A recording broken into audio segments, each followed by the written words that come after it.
enseñanzas enfocadas a cómo tratar con nuestro caminar con Cristo, cómo lidiar a la luz de la Escritura con el pecado y poder tener un ciclo de enseñanzas enfocados a la vida práctica. Les pido me acompañen a orar para que sea el Espíritu de Dios asistiéndonos en esta escuela. Señor, qué gran responsabilidad tenemos al estar en tu presencia, respondiendo a tu mandato de enseñar a tu pueblo. Y sabemos que esta es una tarea espiritual, y si es espiritual, solo por tu Santo Espíritu, cada una de estas palabras podrá traspasar nuestro corazón. Señor, yo soy el primer interesado en que mi comprensión de la oración sea ampliado, pero que mi corazón también sea traspasado de tal forma que mi amor y mi deleite en la oración se fortalezca al igual que el de mis hermanos. En Cristo Jesús te hemos orado. Amén y amén. Cuando hablamos de saludable, vienen muchos elementos a nuestra mente, pero en esencia creo que todos vamos a conducir nuestra mente en la misma dirección. Este adjetivo de saludable es muy usado en nuestro tiempo. Apunta, señala a algo o a alguien que goza de buena salud o de un aspecto saludable. Podemos decir, el bebé está saludable. Eso señalaría que aquel a quien nos referimos goza de una buena salud, que su crecimiento y el desarrollo de sus órganos, de sus músculos, es acorde a la escala de maduración en la que se encuentra. Podemos utilizar este mismo adjetivo para decir ese alimento es saludable, es decir, que aquel que lo consuma encontrará un bien para su salud. Goza de buenos nutrientes, goza de los elementos necesarios para beneficiar a quien lo toma. Podríamos decir, el cuerpo de esa persona es saludable porque se ha desarrollado acorde a los parámetros establecidos, ¿cierto? Pero podríamos decir, esa persona o ese niño o ese bebé no está creciendo de manera saludable cuando un órgano, cuando uno de sus músculos está por debajo de la escala de maduración estimada. Hablar de una iglesia saludable involucra esta misma línea de pensamiento. Una iglesia saludable es aquella que crece de manera sana, balanceada en todas las áreas de su caminar según la escala de crecimiento que debe tener, y esa escala es la Biblia, ¿cierto? La Biblia es la que nos define cuándo una iglesia es saludable. Saludable en su enseñanza, saludable en su gobierno, saludable en la evangelización, saludable en el discipulado, saludable en todo lo que Dios ha entregado a la iglesia. Pero entonces puede pasar que hayan iglesias no saludables. Una iglesia no saludable entonces es aquella que en algunos de sus frentes o varios de los frentes que el Señor le ha comisionado no están siendo regulados, gobernados conforme a la Escritura y no están desarrollándose de la forma que se espera de ese organismo vivo que se espera sea saludable. Estarán preguntando ustedes, ¿qué tiene que ver esto con la oración? La oración es un claro distintivo de una iglesia saludable. Por eso el título de esta escuela es La oración, un distintivo de una iglesia saludable. Alguien escribió una vez, una iglesia sana se identifica por tres aspectos esenciales. Una iglesia bíblica tiene predicación fiel de la Escritura, es decir, no agrega ni quita. una administración correcta de sus ordenanzas, del bautismo y la Santa Cena del Señor, y una ejecución bíblica de la disciplina. Estos tres elementos, digamos, engloban tres aspectos que toda iglesia saludable debe tener. Pero hay una definición de un amigo a quien aprecio que creo se ajusta muy bien. Una iglesia saludable es aquella que se ocupa de administrar todas sus funciones de manera fiel a la Escritura. Su predicación, su evangelización, su oración, su discipulado, su gobierno, su doctrina se someten plenamente a la palabra. Una iglesia entonces puede ser sólida y destacada en su evangelización y no ser saludable, porque puede estar descuidando su predicación. Es decir, entonces uno de sus músculos o uno de sus órganos no está funcionando bien. Aunque uno esté bien, si descuida a los otros, estaríamos diciendo que no es saludable. Hace unos días nos topábamos mientras iba conduciendo con un hombre que por la ventanilla desde el volante se evidenciaba que trabajaba diligentemente los músculos de su cuerpo. Un hombre grande, fuerte, al menos hasta donde la ventana del vehículo permitía ver. Por alguna circunstancia tuvimos que detenernos, el hombre lo hace, se baja del vehículo y notamos una enorme diferencia entre la proporción de sus músculos superiores y los inferiores, pues tenía unas piernas supremamente delgadas para ese tronco tan marcado. La persona que estaba conmigo dijo: ese no es un cuerpo saludable, pues se nota que se ha ocupado de trabajar solo una parte de sus músculos y ha descuidado la otra. Ese mismo ejemplo nos deja ver lo que puede pasar en una iglesia. Una iglesia puede ser muy fuerte en unas áreas y sin darse cuenta estar descuidando otras. Y eso empieza a afectar el desarrollo sano de ese organismo. Así pues, una iglesia entonces puede ser muy buena en la evangelización, pero ser sumamente descuidada en la fidelidad de su predicación. Otras pueden ser sobresalientes en la exposición de la doctrina, pero sumamente descuidadas en su eclesiología, en la forma de su gobierno. Así que necesitamos no ser iglesias que crezcan en una sola área. Siempre van a haber, naturalmente, habilidades en áreas más marcadas que en otras, pero que ese desarrollo específico de cierta área no nos haga olvidar de las demás. Gracia y Vida necesita ser una iglesia saludable, una iglesia que se esfuerce por no descuidar ninguno de sus frentes y estar atenta a alimentarlos todos con cuidado.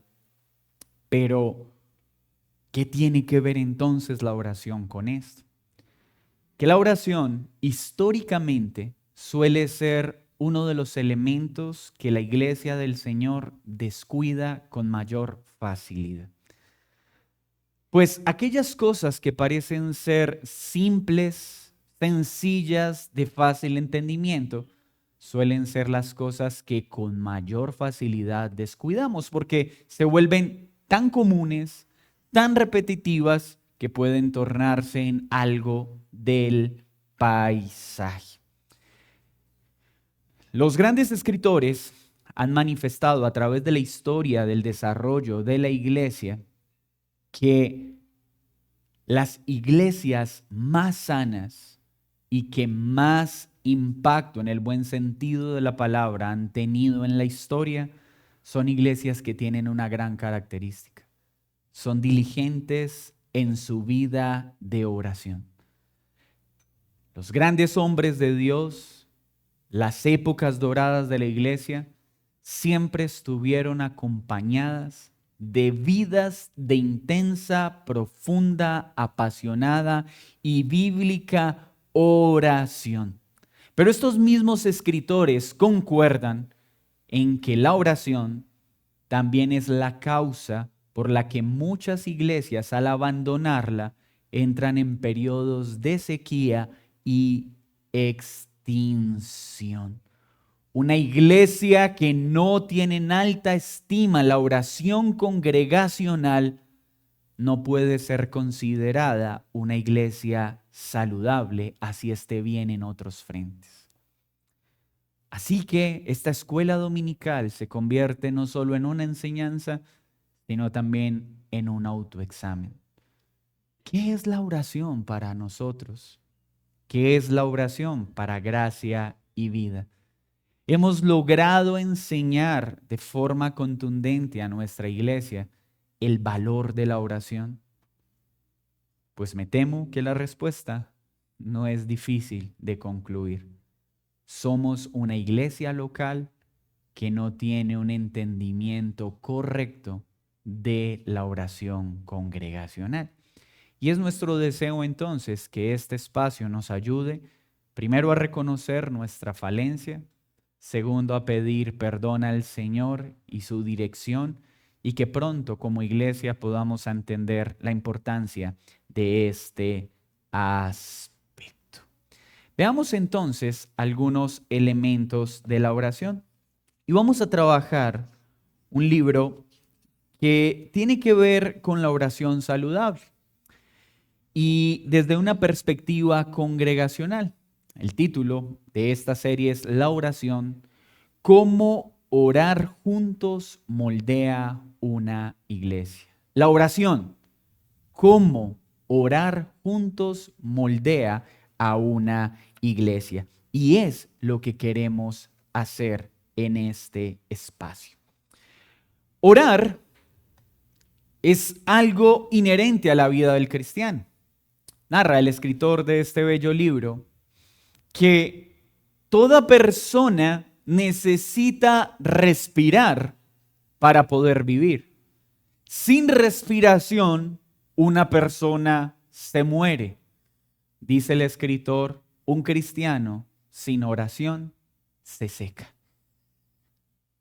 Una de las cosas que más debilita el caminar de un hombre es el apartarse de una vida de oración. Pues la oración es el medio provisto por Dios para mantener en comunión con Él y para acceder a su presencia en medio de este mundo. Es decir, la oración nos abre las puertas de la recámara celestial y nos concede entrar al trono de gracia para disfrutar de la presencia de Dios como ninguna otra cosa lo hace en esta tierra. Así que si es así de importante la oración, todos tendríamos que decir, todo cristiano tiene que orar, necesita orar. Y todos podríamos decir, amén, todos los cristianos necesitamos orar.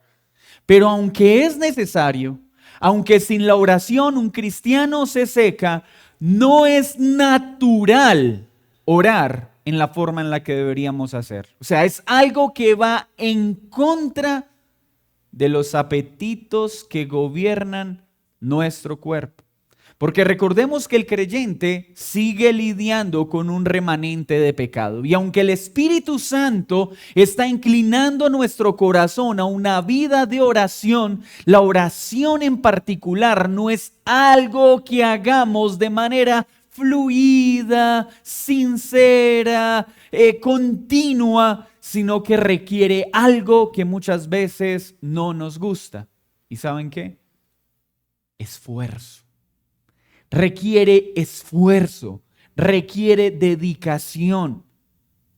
Y mucho cuidado porque a veces hay personas que dicen, es que yo casi no oro porque todavía no me nace y como no me nace orar, entonces no quiero elevar oraciones hipócritas y voy a orar cuando me nazca hacerlo. Mis hermanos, hay que diferenciar este punto de manera clara. Todo aquel que ha nacido de nuevo por la operación del Espíritu Santo, entiende, comprende que debe hacerlo, se deleita en la oración, pero nuestra carne no va a dejar de llevarnos a que este ejercicio no sea ameno, no sea agradable, no se deleite. Esa es la tarea de la carne, ocuparnos, distraernos para que este ejercicio no fluya en la medida que debe fluir. De hecho, es una de las cosas que más se descuida en lo individual.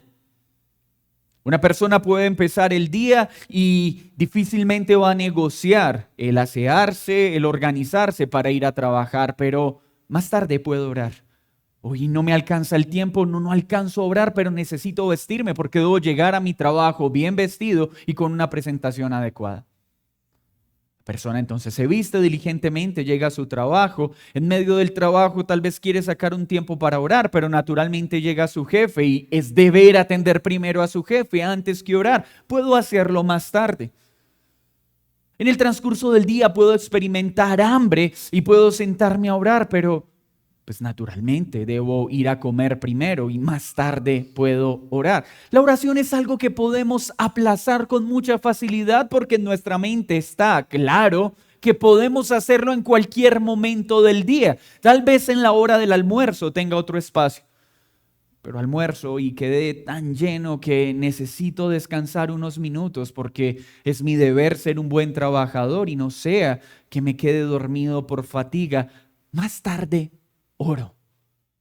Y está bien, puedo en un sentido dilatarlo porque la oración se puede elevar en cualquier momento del día. No hay un horario específico que obligue al creyente a hacerlo. Hay sugerencias de hacerlo muy temprano en la mañana, también a mediodía y también en la noche.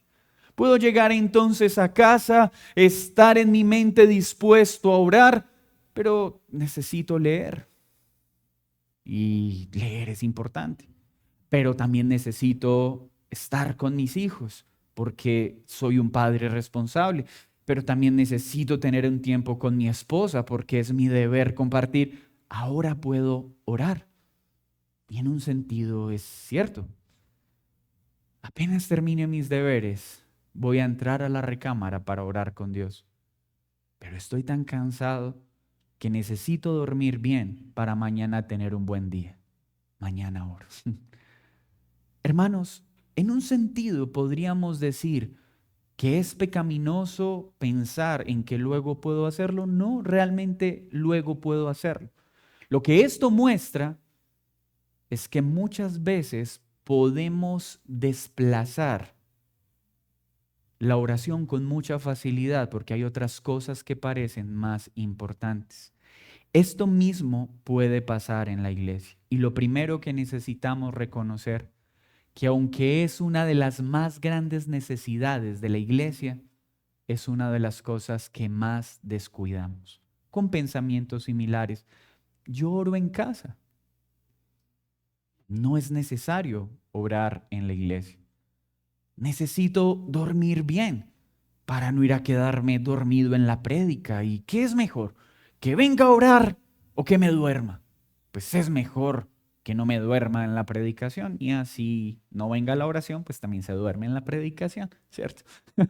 Entonces no es un tema de las circunstancias, es un tema del corazón. Hermanos, una iglesia sin oración nunca va a ser una iglesia eficaz en la ejecución de las responsabilidades que Dios le ha dado. Porque la oración llega a un lugar donde nuestras acciones y nuestros esfuerzos jamás van a llegar. Si queremos de verdad ser una iglesia que crezca de forma saludable en su santificación, que seamos una iglesia saludable en la predicación, que seamos una iglesia saludable en la evangelización, que seamos una iglesia eficaz en la instrucción de los niños, que seamos una iglesia saludable en todo lo que hacemos. Necesitamos ser saludables en una vida de oración. Pues podemos tener las demás áreas aparentemente bien y no orar. Entonces el no orar indica que no todas las demás áreas están tan bien como a veces pensamos. La oración es necesaria, pero requiere un esfuerzo. Requiere una lucha continua con nuestra carne. Recuperar, construir un espacio de oración como iglesia va a implicar un esfuerzo de todos nosotros. Va a implicar una palabra que en este tiempo ya no nos gusta: incomodarnos. Porque esta es la generación de la comodidad. Es que yo no voy a hacer algo que me hace sentir incómodo. Yo si lo hago es porque lo disfruto. Mis hermanos, qué rico que la vida fuera así, que todo dependiera de cuán bien me siento al hacerlo. Pero muchas cosas en la vida cristiana deben pasar por encima de si me gusta o no me gusta, si me hace sentir o no me hace sentir bien, porque yo no puedo ser la medida de lo correcto, ni mucho menos mis sentimientos. Si Dios me pide obedecer y no siento ganas de hacerlo, eso me exime de la obediencia. Si Dios me pide obedecer y mi carne no se deleita al hacer lo que me pide, eso me libera de mi responsabilidad de obedecerlo porque mis sentimientos no se han alineado con los principios. Mis hermanos, el principio perfecciona la emoción, no al contrario. Y no podemos vivir la vida cristiana evaluada por lo que dictan nuestras emociones. Estoy diciendo con esto entonces que la vida cristiana es una abnegación total donde nunca hallo deleite y gozo. No, no estoy diciendo eso. Claro que la vida cristiana involucra deleite, gozo, pero hay un momento en que involucra incomodidad hasta que mi carne es transformada por el principio que comienzo a ejecutar para que ese principio, a medida que lo obedezco por fe, perfeccione mis sentimientos. Ejemplo, el servir a un hermano para una vida que nunca ha servido no va a ser al comienzo placentero. Pero cuando el creyente en un acto de fe comienza a servir más allá de la incomodidad que le genera, y lo hace porque quiere obedecer a Dios, obedecer su palabra, al comienzo no va a ser agradable, pero su obediencia por fe, ¿qué va a hacer? Va a transformar sus afectos. El principio va a cambiar mi disposición y eso que en un momento no me es agradable, por la operación del Espíritu Santo, se va a convertir en algo agradable, porque el principio perfecciona mi vida. La oración congregacional para muchos en un comienzo no va a ser agradable. No me gusta cómo ora. No me gusta la extensión de la oración. No me gusta el tono que usa. No me gusta. Y al comienzo vamos a lidiar. Yo quisiera que fuera diferente. Yo quisiera que fuera así. Pero ninguno de esos aspectos particulares debe entorpecer el principio. Señor, ore quien ore. La forma en la que ore mi iglesia no debe ser un obstáculo para yo orar con diligencia. Porque quiero unirme al cuerpo de Cristo, tu amada, para buscar tu rostro con esperanza. Mis hermanos, ninguna iglesia ha entrado en crisis por orar demasiado, pero las iglesias se han secado cuando dejan de orar. Así que esta invitación de entrada es: debemos orar como un cuerpo. No va a ser agradable para muchos al comienzo, pero es un acto de fe en el que confiamos. Y estamos seguros que a medida que crezca nuestra disposición, la obediencia perfeccionará lo que sentimos. Eso es fe. Confiar en que hacer lo que Dios manda, aunque no sea agradable a nuestra carne, es lo mejor que podemos hacer. ¿Qué no es entonces la oración? La oración, mis queridos hermanos, no es simplemente hablar con Dios. Y acá es donde entramos en un desafío. La oración es una palabra tan común que a veces, por común, se vuelve difícil definirla. La forma más sencilla para muchos es orar, es hablar con Dios. Pero ¿será que la Escritura reduce la oración sencillamente a eso? Es una oración donde simplemente le digo a Dios lo que quiero, lo que siento, lo que deseo, es igual a hablar con un amigo. Habla con Dios como hablas con un amigo. ¿Será que este ejemplo alcanza a encubrir o a enmarcar correctamente lo que es la oración? Hoy entonces pretendo mostrar qué no es y qué es la oración como una base teológica para este estudio. Entonces, la oración es oxígeno para el cristiano. La oración sostiene la vida de la iglesia. La oración es fuente de vida para cualquier vida cristiana. La oración es para la iglesia lo mismo que el aire para una persona. Sin oración, una iglesia se extingue.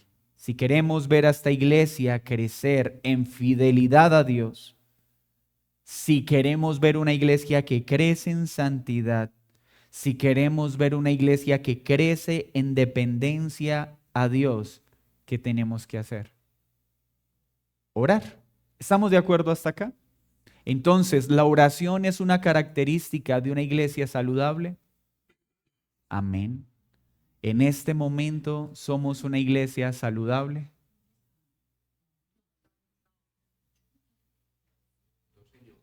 O sea, necesitamos mejorar, ¿cierto? Oramos, sí, pero ¿podemos crecer en este ejercicio? Claro. Y ese es el llamado. Este es un llamado a que nos animemos mutuamente a decir, como iglesia tenemos que crecer en la oración.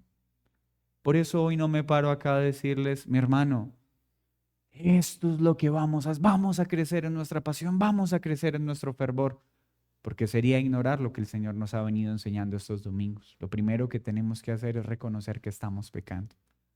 Antes de cambiar lo malo, primero tenemos que reconocer el mal que estamos haciendo. Y lo primero que tenemos que hacer hoy como iglesia es decir, Señor, perdónanos, porque no hemos dado a la oración la importancia que tú le das. Pero gracias, porque tenemos una esperanza. Cuando reconocemos nuestro pecado, tú perdonas y provees lo necesario para avanzar en ello. De todas las cosas que los discípulos vieron a Jesús hacer, hubo una que causó especial impacto. ¿Recuerdan? ¿Cuál? ¿Los milagros? ¿El expulsar demonios? La oración. Note algo.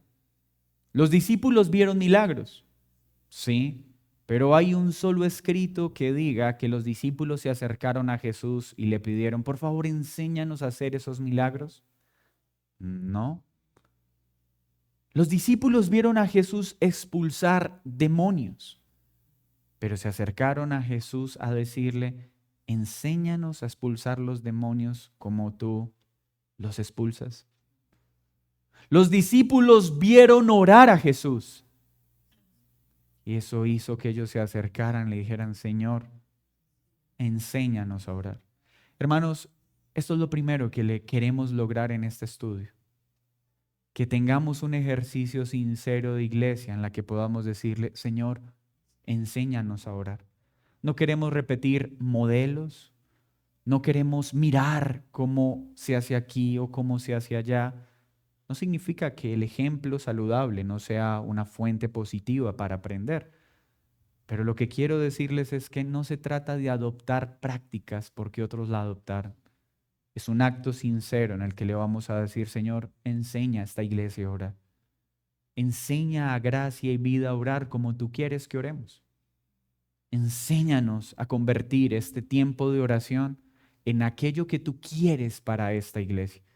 Que cuando tú mires este tiempo de oración puedas ver que Gracia y Vida está orando conforme a tu palabra y está viviendo este tiempo como tú lo mandas. Entonces, ese es el primer sentimiento que quiero se despierte en esta mañana. Señor, enséñanos a orar. Y esa va a ser nuestra primera petición como iglesia. Señor, este año enséñanos a orar, enséñanos a convertir este tiempo en un tiempo glorioso.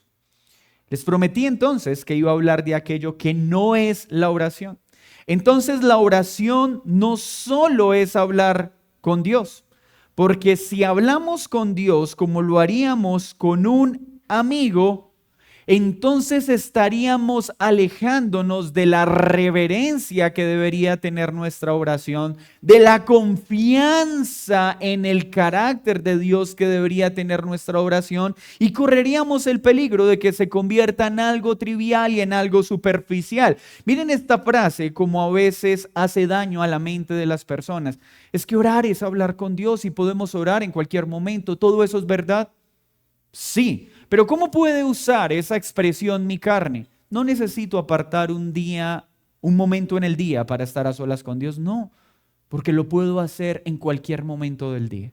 Puedo enviarle pequeños telegramas, porque no debo apartarme un solo instante de su presencia. Entonces, todo lo que haga en el día, puedo hacerlo en oración, pensando en Él, hablando con Él, pidiéndole que me guarde en el carro, pidiéndole que me guarde en el trabajo, pidiéndole, ¿estoy orando con Dios? ¿Estoy hablando con Dios? Sí, pero la Escritura no presenta eso como la forma esencial de oración del cuerpo de Cristo. Es decir, todo el tiempo puedo estar orando, todo el tiempo puedo estar hablando con Dios, pero eso no nos exime de los elementos que Dios ha establecido para esa oración íntima con Él. Requiere momentos específicos. En lo individual requiere momentos en los que me aparto a solas con Él.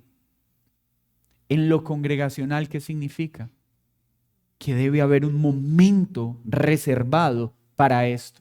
Ay, pero es que oramos antes de empezar el culto, pero es que oramos durante el culto, pero es que oramos en cada alabanza, pero es que oramos al terminar la palabra. ¿Es verdad? ¿Oramos?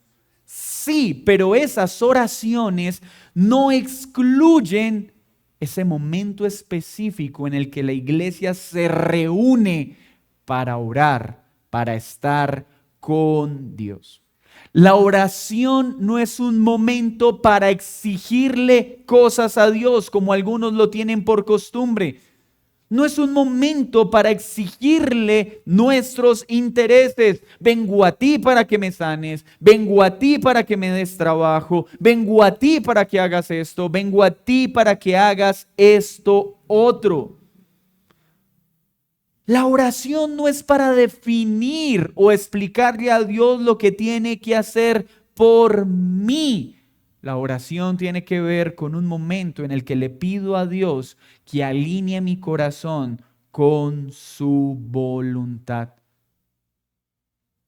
O sea que la oración, más que para decirle a Dios, es para buscar que mi corazón se alinee con Él en medio de un espacio íntimo, pleno, regulado por su Espíritu y su palabra. La oración no consiste en conseguir algo de parte de Dios o hacer que Él actúe. Y miren este punto qué valioso. Porque nos vamos a reunir como iglesia a orar y vamos a hacerlo con fe. Claro. Pero significa que nuestras oraciones, por ser congregacionales, obligarán a Dios a mover su brazo en nuestro favor. ¿Es eso lo que vamos a perseguir? No, lo que perseguimos en la oración es que Dios transforme nuestro corazón mientras buscamos su rostro y le presentamos nuestras necesidades confiando en que lo que Él determine es lo mejor para nosotros. Pero estaremos seguros de que la respuesta a nuestra oración llega en el mismo momento que oramos. ¿Cómo así? ¿Significa que ahí mismo recibimos lo que pedimos? No, significa que ahí mismo nuestro corazón empieza a ser tratado. Hermanos, en el mismo momento que como individuos o como iglesia nos unimos para orar, ya Dios está obrando en nuestro corazón. Así no esté obrando en las circunstancias. ¿Me escuchó bien? Cuando oramos como iglesia, Dios inmediatamente obra en el corazón de su iglesia. Así no obre en las circunstancias por las que está orando la iglesia. Qué gran esperanza tenemos. Pues entonces, aunque no cambien las circunstancias, ¿qué sí está cambiando?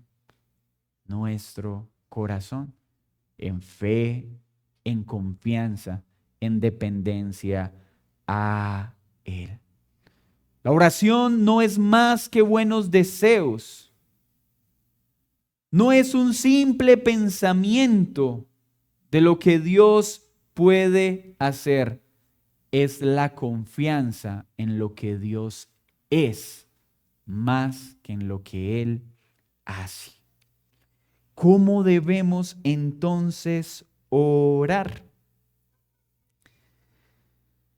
La oración es más que una conversación con nuestro Creador. La oración es más que un encuentro entre dos amigos. La oración es el encuentro de un hijo con su padre, pero con un padre perfecto, que es digno de toda gloria, de toda honra, de todo honor y de toda majestad.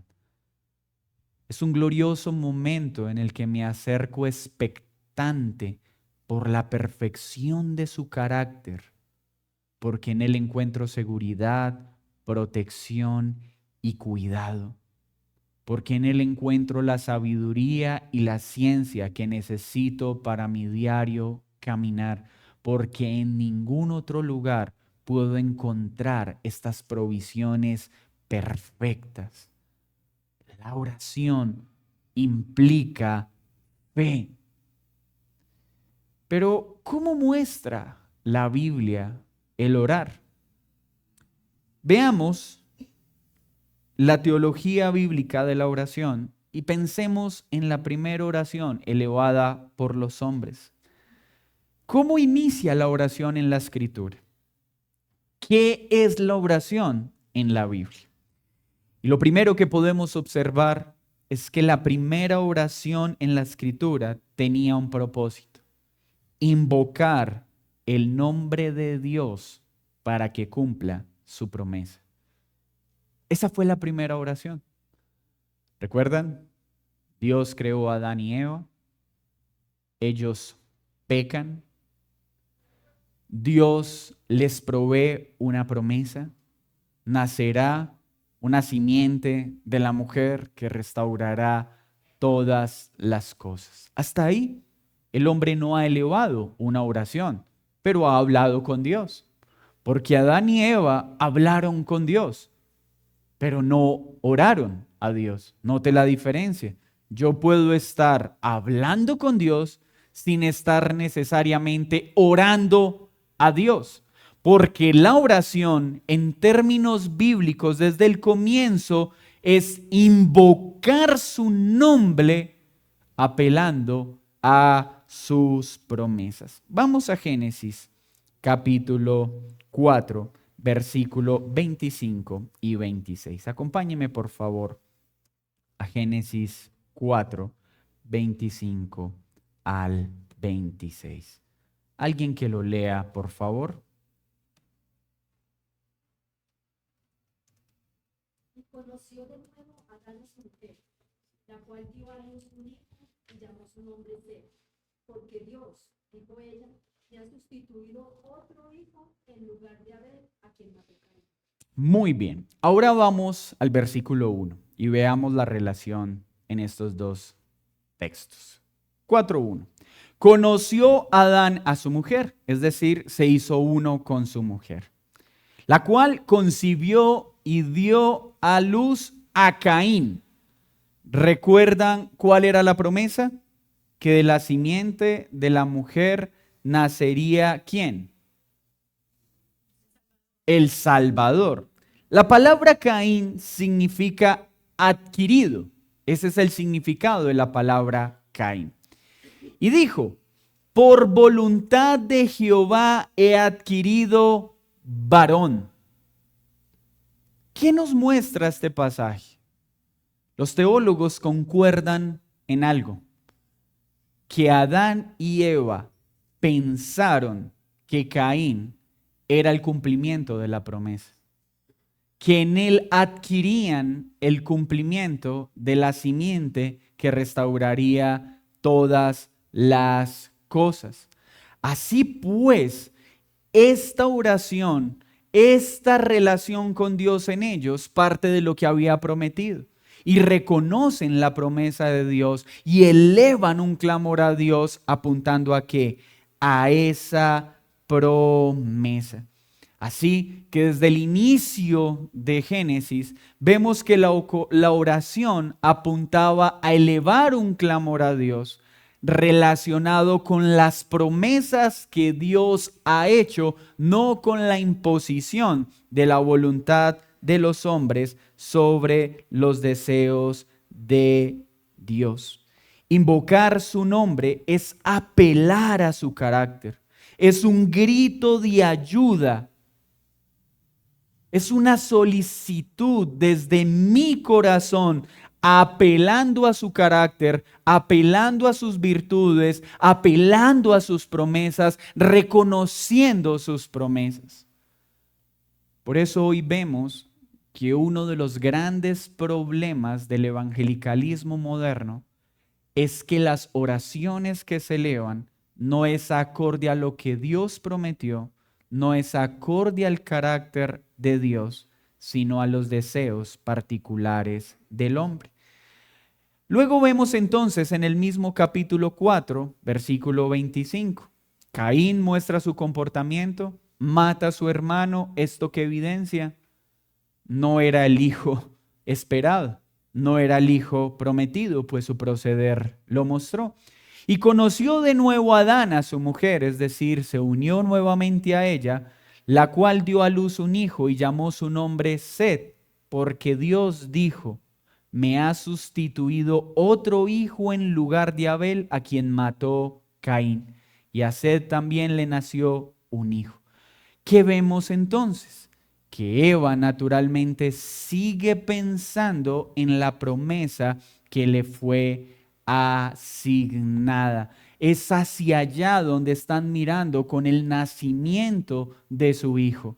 Es ahí donde tienen sus ojos puestos. Cuando la gente empieza a invocar el nombre del Señor, invocarán a Dios para que cumpla sus promesas. Ya no es, Señor, te ordeno que me sanes. ¿Por qué? Porque Dios no ha prometido que siempre quitará la enfermedad de sus hijos.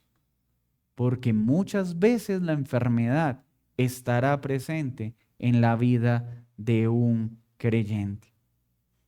Juan Calvino afirmó lo siguiente: la oración en la Biblia está íntimamente vinculada al Evangelio. La solución prometida y provista por Dios al problema de la rebelión humana. La forma evangélica de la oración es evidente desde las primeras páginas de la Biblia. Permítanme leer esto tal cual está. En Génesis 4:26, cuando las personas por primera vez comienzan a invocar el nombre del Señor, hacen lo mismo que la iglesia hará hasta el final. Miren lo que dice Apocalipsis 22:20. La iglesia solicita esto. Ven, Señor Jesús. Desde Génesis a Apocalipsis, la oración es el acto de un hombre de la iglesia invocando el nombre del Señor para que Él cumpla sus promesas. Desde Génesis a Apocalipsis, uno de los clamores más importantes ha sido, ven, Señor. Para el Antiguo Testamento, oh simiente prometida a Adán, ven pronto a restaurar todas las cosas. En el Nuevo Testamento, como aparece en Apocalipsis, oh Señor, ven por segunda vez, como lo prometiste, a restaurar todas las cosas. Es invocar el nombre del Señor para que cumpla ¿qué? Sus promesas. La oración reconoce el carácter de Dios, se enfoca en el carácter de Dios, clama conforme al carácter de Dios, esperando el cumplimiento de sus promesas. Acompáñenme un momento al Salmo 13, por favor.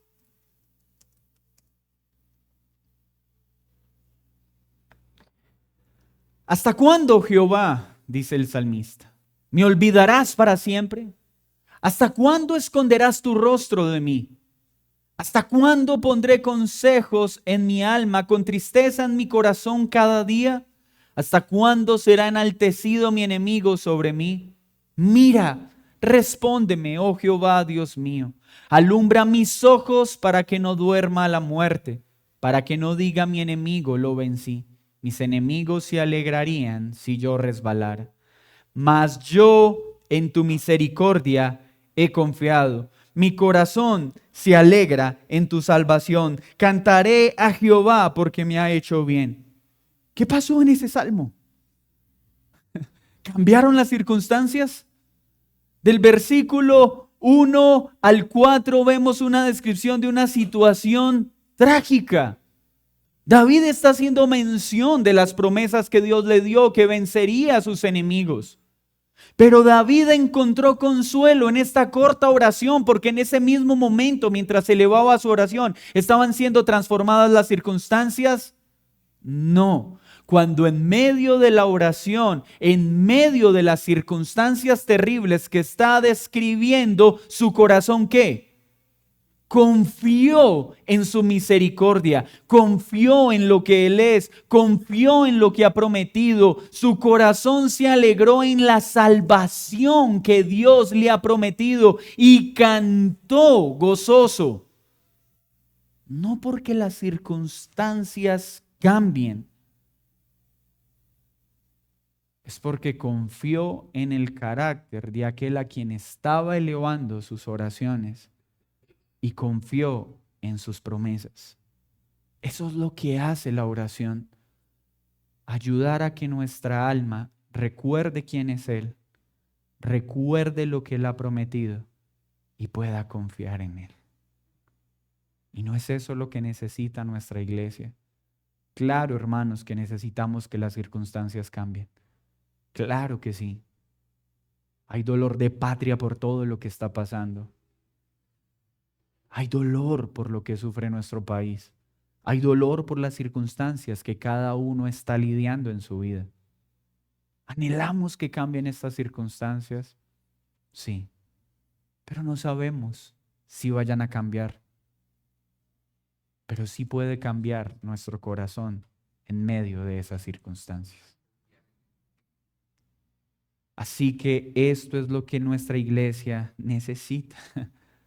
Orar junto, unida, clamando, invocando su nombre, mirando su carácter, recordando quién es Él, recordando sus promesas. Y así este espacio de oración cobrará sentido para todos nosotros. Ya no estará sujeto a la forma. No, es que si fuese así, si todos nos arrodilláramos, si todos nos colocáramos de pie, si colocáramos unas cuantas canciones, mis hermanos, nada de eso está mal en sí mismo. Pero cuando mi oración depende de la forma, es porque no he entendido la razón por la que elevo mis oraciones. No es para que mi carne se sienta cómoda, porque ¿saben cuál es el único momento en el que nuestra carne se siente cómodo en la oración? Cuando nos quedamos dormidos. Ay, sí, la carne está cómoda. Es el único momento en que la carne disfruta orar, cuando nos quedamos dormidos. De lo contrario va a ser incómodo, va a ser gravoso, porque a la carne no le agrada que oremos. Si la oración se aferra a la esperanza que compartimos en Cristo, entonces la oración debería reflejar nuestra unidad en Cristo. Mis hermanos, esto más que una escuela, es un ejercicio de reflexión para nuestra iglesia local. Esto no lo va a entender nadie más, solo nosotros. Hoy un hermano en Cristo le dice a esta iglesia bella: necesitamos orar para que el Señor nos enseñe a orar. Necesitamos que el tiempo de oración en nuestra iglesia sea avivado por el Espíritu de Dios. Necesitamos que como iglesia tengamos fe de la importancia de ese espacio. Que entendamos la belleza de que el pueblo se reúna. ¿Para qué? Para lo que los hombres de Dios hicieron desde Génesis a Apocalipsis. Invocar su nombre y apelar a sus promesas. Necesitamos venir a orar por esta iglesia. Y yo quiero pedirles a ustedes que no solo ustedes se apersonen de este espacio de oración, sino que nos ayuden a animar a otros a que vengan con fe a este espacio. Esta iglesia necesita de Dios. Nosotros los que estamos sirviendo necesitamos la fuerza que Dios da, la sabiduría que Dios da. Que nuestra evangelización esté gobernada por el poder de Dios que ha sido suplicado en la oración congregacional. Que la predicación de esta iglesia esté bañada por el poder de Dios que ha sido suplicado desesperadamente en nuestra oración. En una ocasión, un hombre muy molesto se acerca a su pastor y le dice: pastor, noto que ya no hay el mismo poder en su predicación que antes. El pastor con sorpresa lo mira y le dice: mi hermano, tienes toda la razón. Eso mismo siento yo. Y entonces, pastor, ¿qué piensa hacer para recuperar el poder en su predicación? Pedirle a la iglesia que vuelva a orar por mí como lo hacía antes.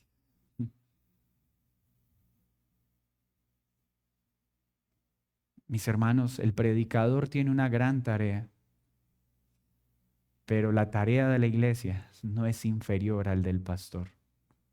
El pastor debe pasar horas clamando para que el mensaje llegue a los corazones, pero la iglesia debe pasar horas orando por su pastor para que sea traspasado por el mensaje que va a enseñar y solo enseñe lo que la palabra de Dios dice. ¿Cuál de las dos oraciones es más importante? Las dos son necesarias. Como hermano, les ruego que el Señor nos enseñe a transformar este espacio en un espacio hermoso. ¿Preguntas hasta acá? Mauro y Héctor.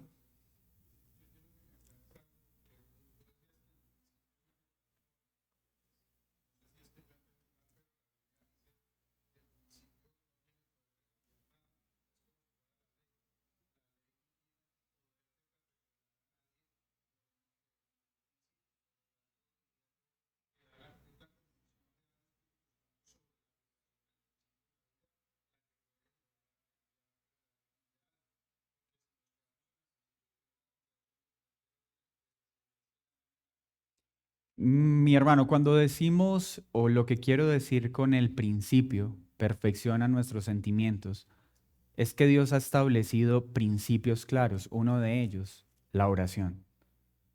La oración es un principio bíblico que todo creyente debe hacer.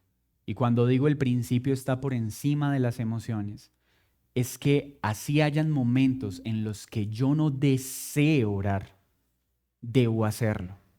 Y debo hacerlo con la fe y la esperanza de que al ir más allá de mis sentimientos, voy a experimentar el beneficio que Dios ha asignado a ese principio. No es algo que yo produzco o el acto produce, es un acto de fe en lo que Dios ha prometido.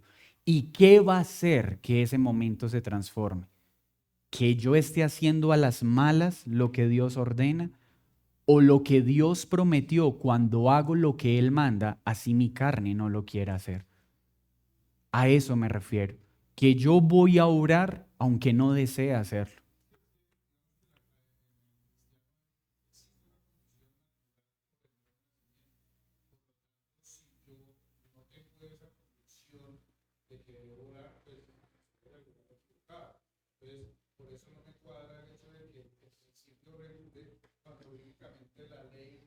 tiene poder de perfeccionar absolutamente ninguna emoción, ninguna voluntad. Antes, por el contrario, lo que hace es evidenciar que la necesidad de orar aún más. Es decir, para mí el principio me lleva a solicitar más gracia. O sea, yo lo que veo es que no podría yo llevarme por el principio a un acto mecánico, es lo que no me cuadra desde el punto de vista de cómo opera el Espíritu Santo, o sea, sería orar por orar. Eso es lo que yo digo. O sea, Yo creería que orar por orar es si el Espíritu Santo no está. Pero cuando yo voy y cumplo el principio, el Espíritu Santo obra lo que ha prometido. No es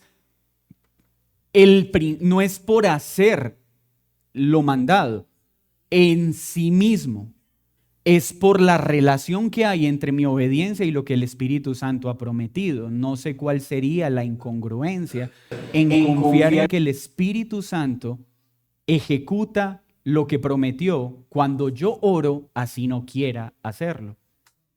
O sea, es decir, cuando yo digo que el principio cambia, si hay cierta incongruencia bíblica. Es decir, a lo que yo voy es, la Biblia muestra claramente que Dios pone el querer y el hacer en el creyente, no en cualquier otra persona. O sea, el creyente nunca experimenta pereza o apatía por orar. Siempre la experimenta en el sentido de su carne, pero un verdadero creyente, la convicción lo lleva a depender, es decir, no actuar. A lo que yo voy es, la oración es un mecanismo de un creyente de pedir misericordia cuando no es capaz de hacer lo más básico. Es decir, no soy capaz de orar, Señor, no soy capaz de presentar ni mis ruegos ni mis pecados. Es decir, es la evidencia, lo que siempre ha hecho la ley en toda la vida. La ley siempre va a mostrar mi incapacidad.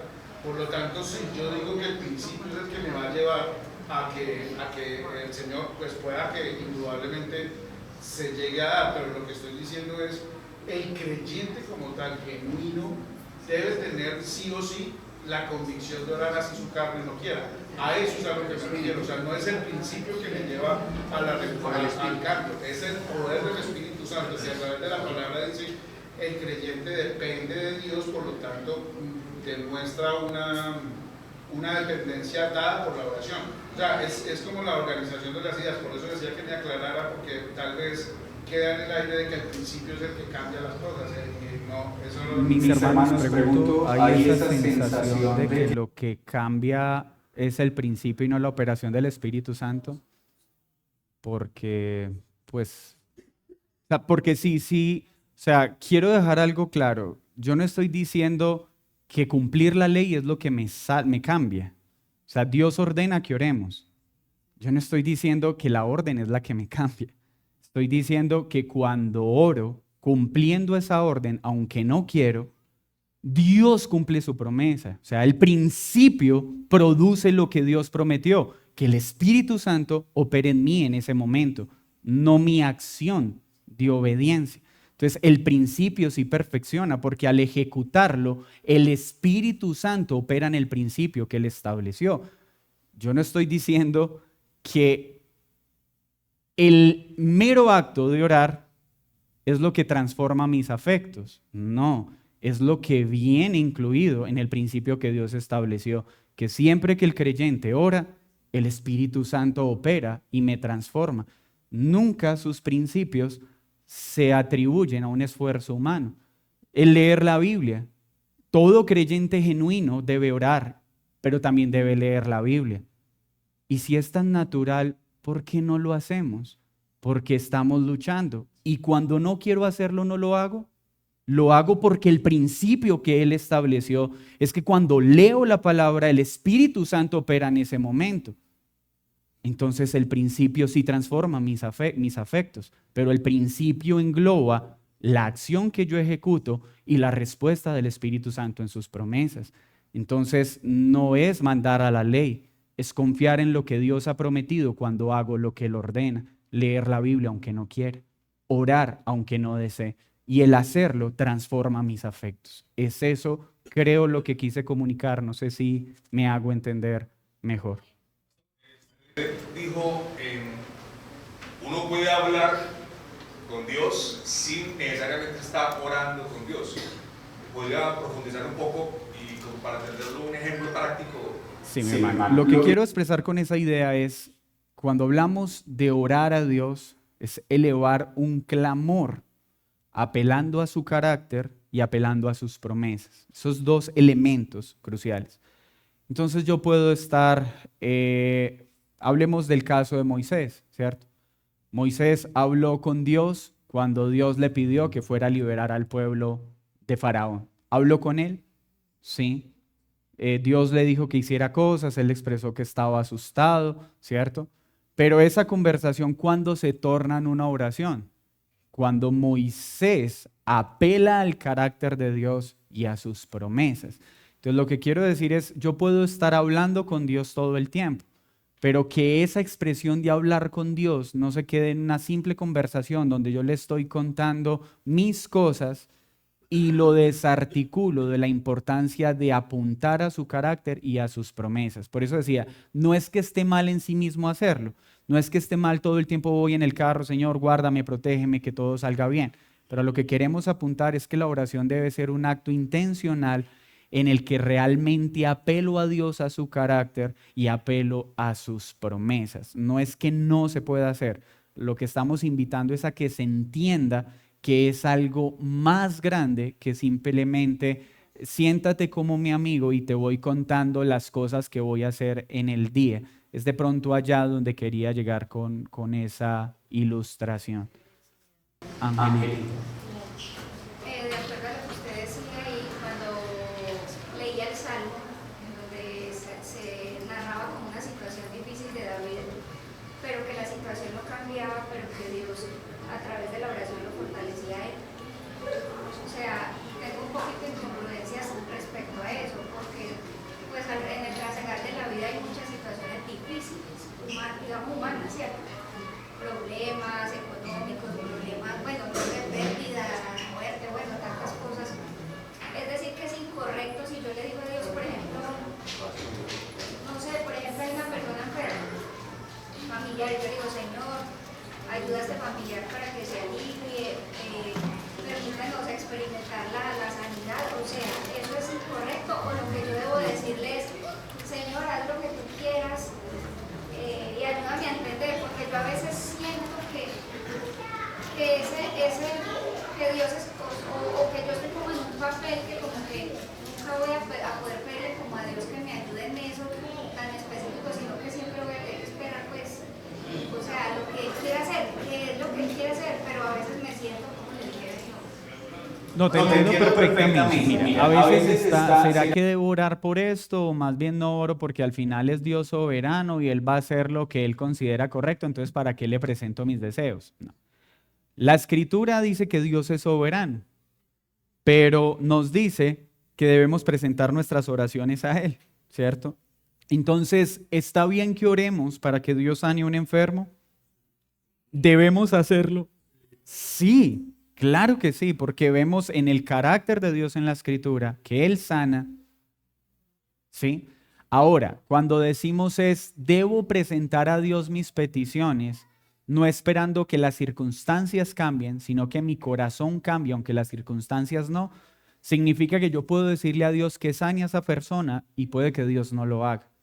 Pero que mi corazón encuentre tal paz y tal descanso en Él, que aunque no lo haga, yo esté tranquilo en Él. Siempre vamos a orar por la sanidad del enfermo, pero primeramente para que nuestro corazón descanse en lo que Dios determine. Entonces, por favor, no duden en orar por las cosas cotidianas, no duden en orar por esas cosas que al final Dios va a hacer su soberana voluntad, pero por las cuales Él nos dice que oremos. No porque con la oración Él va a cambiar de parecer, no es porque nuestro corazón va a ganar confianza en lo que Él haga. Al final, traiga o no traiga sanidad, mi corazón va a experimentar el gozo de lo que dice el salmista. Mi corazón va a experimentar alegría y gozo por confiar en su misericordia. Es allá a donde quería llevar el ejemplo. Mis hermanos, por razones de tiempo vamos a dejar ahí. Que el Señor nos bendiga y oremos. Señor, gracias por este momento. Gracias por tu provisión y por concedernos este espacio para que tu nombre sea glorificado. En Cristo Jesús. Amén y Amén. Hermanos, que el Señor los bendiga y que disfruten este momento.